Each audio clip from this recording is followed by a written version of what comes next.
Another thing that I'm not as excited for, but I'm interested to see how the CW progresses from this. Black Beetle Lightning. Black Lightning is getting a date and a time. And this is the interesting part that actually is going to affect another show. The newest entry to the CW DC TV lineup, Black Lightning, has finally received a premiere date. The show will debut Tuesday, January 16th, not very far away, airing right after a new episode of The Flash. You like that? I like that. The Flash. And yes, you saw that correctly. Black Lightning is taking over DC's Legends of Tomorrow time slot. Where will it go? Who knows? So what will be that is literally what this says. So what will be happen? So happening. What will be happening? No. So what will be happen? I know I say a lot of things wrong on this show, so I can't really point fingers. So what will be happening to our favorite group of time-traveling heroes, you ask? Well, no specific date and time has been set in stone yet, but we do know that Legends will be back at a new night and time in February. And if you want to know more about Black Lightning, you can go look at all that good stuff, and you can find more out about that. What are your thoughts on Black Lightning taking DC's Legends of Tomorrow's time slot?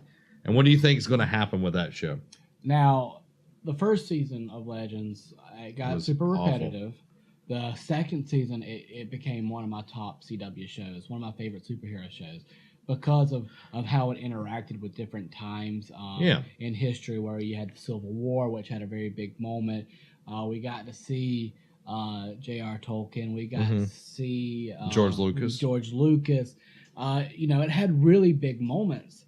With Black Lightning taking its place, it's going to find a new place, but that usually does not bode well for TV shows. Especially since I think they've moved time slots a few times, haven't they? I want to say this is their second time move because they had to make room for Supergirl. Yeah. And you saw Supergirl got a time change on CBS, and then it got picked up by the CW, which is the mega house for superhero shows. Yeah. Well, if you're getting moved around on the CW, there's really no other place for you to go after this. And you have Captain Cold. He's leaving the show. Yeah. Mr. Snart. Yeah. So he's leaving. So that's a big pull for that show because he's a fantastic actor. He is. I think we get this season, maybe another season, and then I think you run out of things to do. I mean, which is crazy because with time traveling, there's so much you can do, but I don't know. Well, I remember when this was coming out, they hyped it so much, and apparently it's not doing well for them to keep shifting things around. Yeah. Like if it was doing well, Supergirl would not have taken its spot. Like it would have been shifted for Supergirl, and now they're betting everything on Black Lightning being popular enough to keep carrying something, so they're moving it again, and they haven't even defined a time or a date yet. Yeah. That says a lot about the future of the show. I think you get this season because it's probably already being filmed, so they're going to give it this season, and then Legends of Tomorrow is going to be done. I mean, that's just my opinion on it.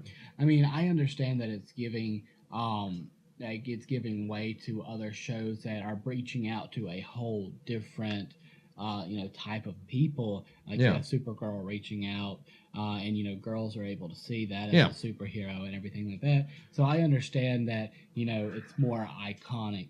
And now you're getting an African American man becoming the lead role in a superhero show. Which is awesome. Which is amazing. And I mean, it's about time. But you look at what the superhero shows that are on CW, predominantly white superheroes. You got Mr. Terrific on Arrow, and you have Wild Dog. Is that what it is? Wild Dog. He's Spanish. Then you have the detective on Flash. Yeah, you got Joe. Mm-hmm. So I mean, I think adding you've got some stuff, but as the lead role, lead role, which is great. Like I mean, you even look at other CW shows. You have Supernatural. You have iZombie, Vampire Diaries, and I think CW Vampire Diaries is done by now. Oh yeah, that's Holly's go-to show. I'm sorry. They kill vampires with wooden bullets. Yeah.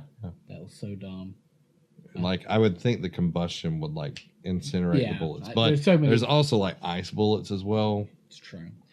But, I think that's, kind of why even though Legends of Tomorrow does have a superhero in there, Jefferson, who combines with the Professor Stein to make Firestorm. Jeez. Helping you out, man. You are.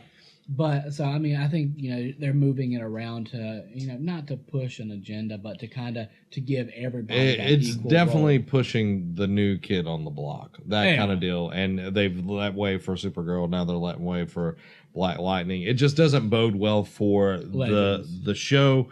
And I hope that they at least keep the characters as like every now and then I'll pop up or whatever, but. I don't think it goes further than the next season. And if it does, then awesome, because I think, the more shows we have, like they do speak to different people. Like I've never watched Legends.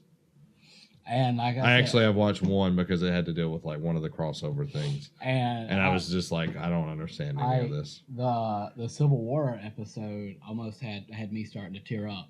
Like I cry all the time with watching like Flash. Like there's some touching moments in these shows. They are. So there you go. There's you some news about that. Now we have one last trailer in this. We're recording on Saturday. This is fresh. This is the freshest freshness. It's The Incredibles 2. Something we've been waiting for like 14 years. Yeah, 14 years.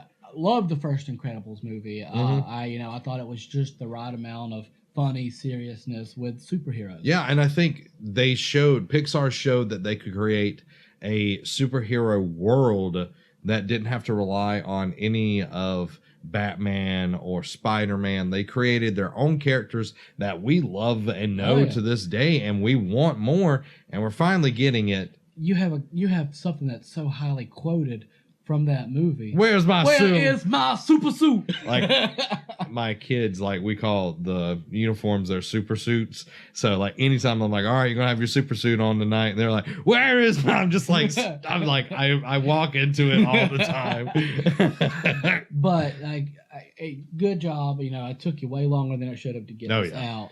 But we finally have it. Well, they had to make the few things that we did want to watch, Toy Story, but then they had to make 20 million cars and another Monsters Inc., which we didn't need it. It was okay, but we didn't need it. It was good where it was. And then we had planes. That was okay. Trains and automobiles. But here we go. We're going to look at the trailer and then dive deep into what we think about the future of this movie.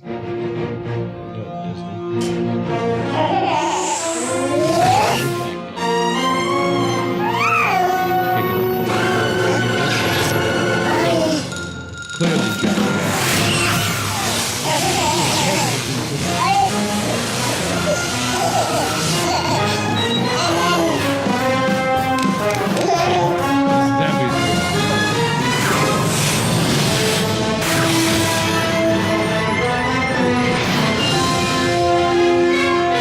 You have powers! Yeah, baby!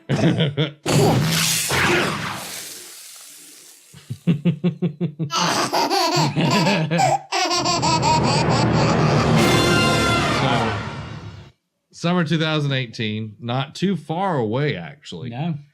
What did you think about it? I liked it. Like, obviously, Jack is going to be the center of attention. Focus. It's a baby. It's a baby. But I think that because they are trying to live normal lives, the biggest thing is going to be the biggest thing is to be trying to cover up. That Jack has all these powers, and he looks like he can transform into like any element. He shoots lightning. He shoots lasers.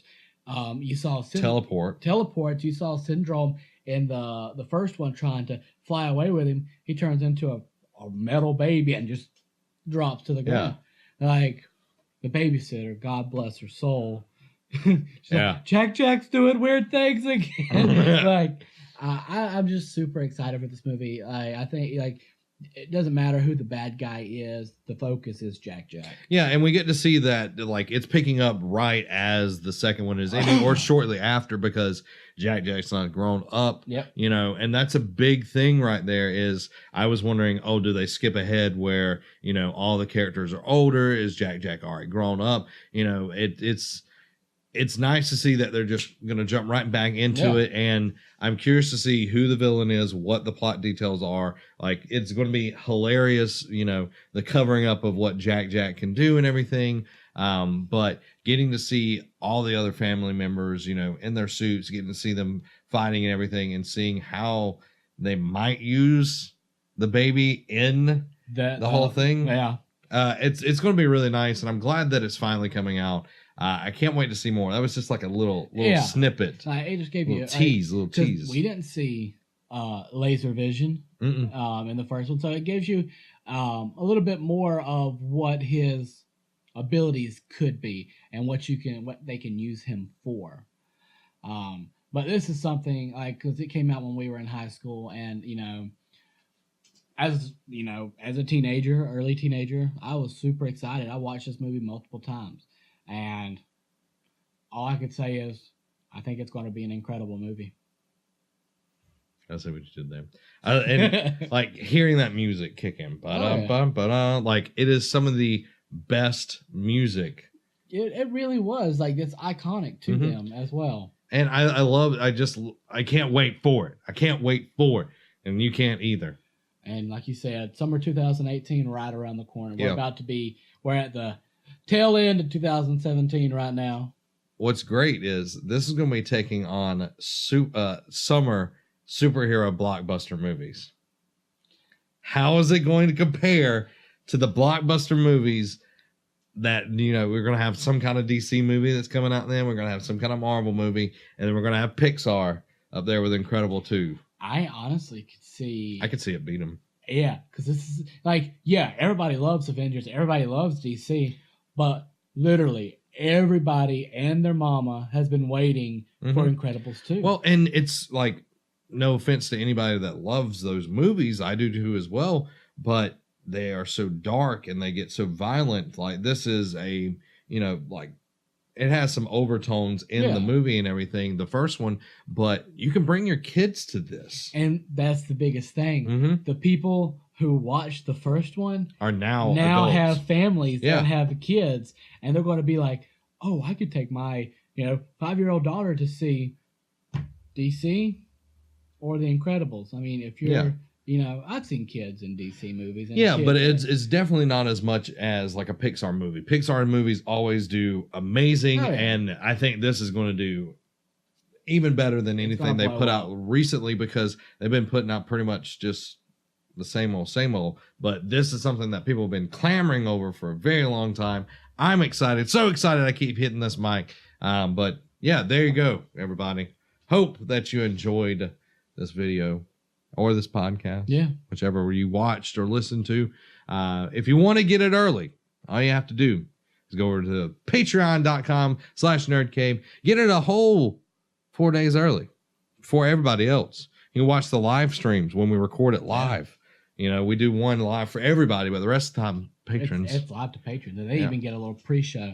A little something. All you got to do. You're our patron saints. Yes. All you have to do, everybody, is toss us a few dollars, make Robbie, and get everything early. Or if you don't have that money, we understand. Or if you don't want to throw that money at us, that's cool as well. You can go over to youtube.com/nerdcave network, get each segment day by day until we put the whole thing up in its final form, like Frieza when it goes to 100% power. Boom! That's what you're going to be getting on Friday in the YouTube version and the podcast version. All those podcast services around the world. So there you go, guys. Episode 233 is in the books. Close this chapter. There you go. If you enjoyed it, hit that like button. Let us know what your favorite part was down in the comments. Yeah, down there. Down there. So this has been Zach. And Robbie. Have a week.